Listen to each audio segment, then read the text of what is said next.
Hello everyone. तो ये video में हमारे पास है एक बहुत ही इंटरेस्टिंग सा सवाल। तो चलिए सवाल को थोड़ा पहले पढ़ लेते हैं। तो सवाल में बोला गया है, एक रिएक्शन दिया हुआ गया है 3A to 2B। Okay, the average rate of appearance of B is given by del B by del T.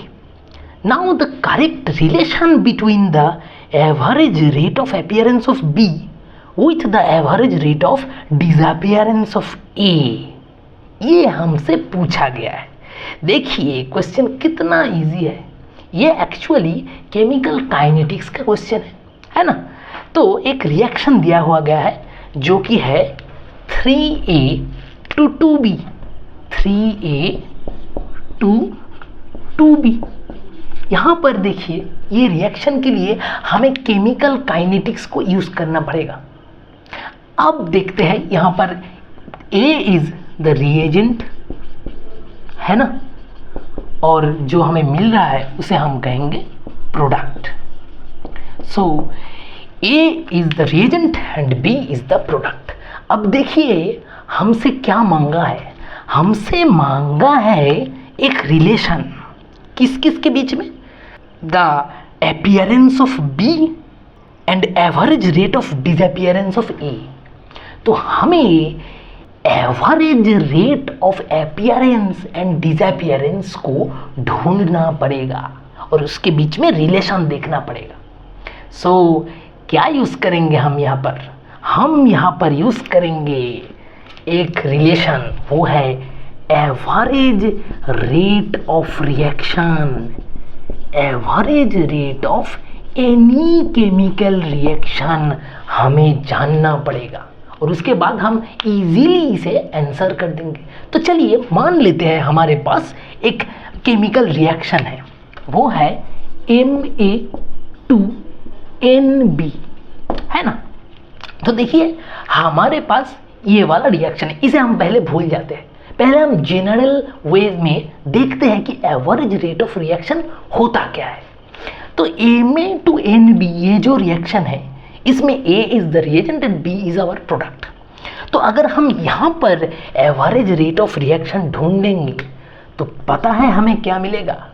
हमें मिलेगा del A divided by del T। अगर हम रिएजेंट से एवरेज रेट निकालेंगे तो हमें मिलेगा del A by del T है ना। अब डेल A क्या चीज़ है? डेल A मतलब change in concentration of A in time T है ना। और डेल T मतलब चेंज इन टाइम, मतलब जिस टाइम में ये कंसेंट्रेशन का चेंज हुआ है वो टाइम है डेल T, और डेल A है हमारा change in concentration of A। कैसे चेंज होगा कंसेंट्रेशन? चेंज तो होगा ही है ना। पहले जब केमिकल रिएक्शन शुरू होता है तब रिएजेंट होता है 100% एंड प्रोडक्ट होता है 0%।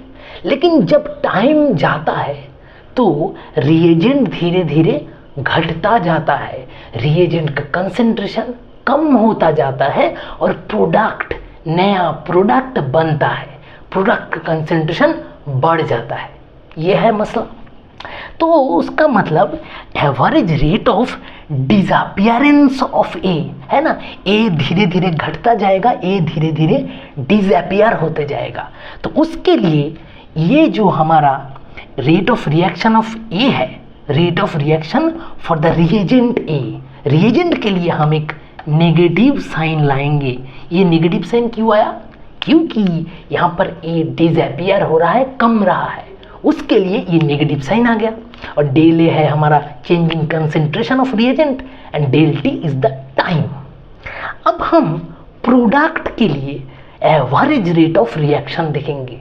प्रोडक्ट के लिए होगा एवरेज रेट ऑफ अपीयरेंस, क्योंकि प्रोडक्ट बन रहा है, बढ़ रहा है, अपीयर हो रहा है।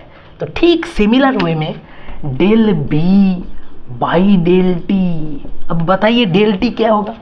सिमिलर डेल T होगा change in concentration of B of product B and del T is the time difference। मतलब सिमिलर है, ये del T और वो del T सिमिलर होगा, क्योंकि जिस टाइम में A घटा है, A का कंसंट्रेशन कम हुआ है, ठीक उसी टाइम में B का कंसंट्रेशन बढ़ा है, तो ये दोनों del T सेम होगा और यहाँ पर होगा प्लस।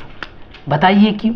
क्योंकि प्रोडक्ट बन रहा है, प्रोडक्ट अपीयर हो रहा है, तो हमें मिल गया है average rate of disappearance of A and average rate of appearance of B. इन दोनों के बीच में रिलेशन। अब ये जो रिलेशन है ये है हमारा एक मोल के लिए, लेकिन यहाँ पर देखिए m mole of A is present, so यहाँ पर आ जाएगा एक 1/m टर्म और यहाँ पर आ जाएगा कितना मोल है B का मोल है n, सो 1/n आ जाएगा। तो यहाँ पर हमें मिला है average rate of disappearance of A that is -1/m into del A by del T and average appearance of B product that is +1/n del B by del T। तो अब हम ये जो इक्वेशन हमें मिला है इसे गिवन क्वेश्चन में यूज करेंगे। अब इस क्वेश्चन में ये इक्वेशन को पुट करेंगे, तो चलिए देखते हैं हमें मिलता क्या है। देखिए हम अगर यहाँ पर इसे पुट करें तो -1/m के जगह पर होगा 3। देखिए m मतलब number of mole, so 1/3 into del A by del T है ना, यहाँ पर भी रिएजेंट है हमारा A, तो del A by del T equal to plus 1/n, n मतलब B का mole, n equal to 2, so 1/2 into del B by del T है ना, यहाँ पर भी हमारा प्रोडक्ट है B, सो हमें मिला -1/3 del A by del T equal to +1/2 del B by del T। तो यहाँ से हमें क्या चाहिए? क्वेश्चन में देखिए हमसे पूछा गया कि average rate of appearance is given by del B by del T। तो del B by del T के साथ हमारा रिलेशन चाहिए del A by del T का। तो इधर हम del B by del T को लेके आते हैं, half into del B by del T equal to -1/3 into del A by del T। अब देखिए del B by del T को हम इस तरफ रख देते हैं और बाकी सारे टर्म्स को उधर लेके चलते हैं।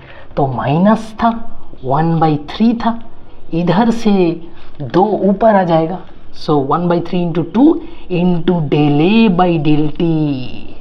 तो हमें क्या मिला भाई? del B by del T हमें मिला del B by del T equal to -2/3 del A by del T। तो ये है हमारा required relation between average appearance of B। देखिए del B by del T is average appearance of B with average disappearance of A that is del A by del T। तो हमें क्या मिला? del B by del T equal to -2/3 del A by del T। तो चलिए अब देखते हैं options में। तो देखिए ऑप्शन 1 में है -2/3 del A by del T। तो होप यू हैव अंडरस्टूड कि ऑप्शन 1 है हमारा correct answer. So this is the answer of this question. Hope you have understood it well. So thank you all.